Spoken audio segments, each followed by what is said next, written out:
Hello, friends.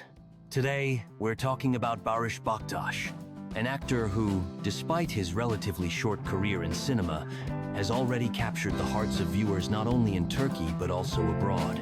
We'll discuss his journey into acting and some personal moments of his life that intrigue fans. Barış Baktas first got involved in acting after his first year of university.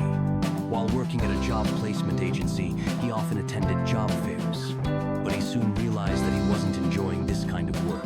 One day, while meeting a relative, he mentioned his job, and the relative misunderstood him, asking, "Acting agency?"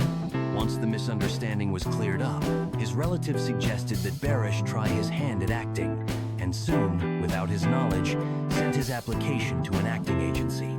Barış received several offers to act, but turned them down due to his studies and work. Finally, after exams, he found time to collaborate with the agency and began appearing in various projects and minor roles. After graduating from university, Barış realized that acting was his true calling.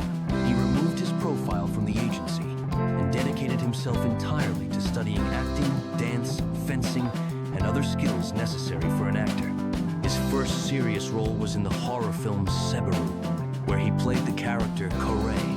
Shortly afterward, he achieved success by portraying King Henry V in the historical series War Legends in 2021.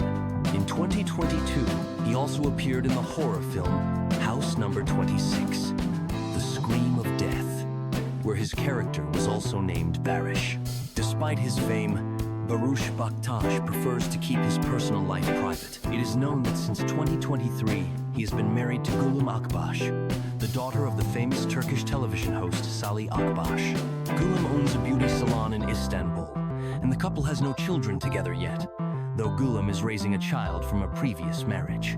In 2024, rumors about a possible divorce started circulating, but Barış quickly denied these claims. In an interview, he stated that he often sees posts about a divorce on social media, which have no basis in reality, and thanked his fans for supporting him and Gülüm during this time. That's all for today. Thanks for being with us, friends. Don't forget to subscribe to the channel to stay updated on new stories about your favorite actors. See you next time.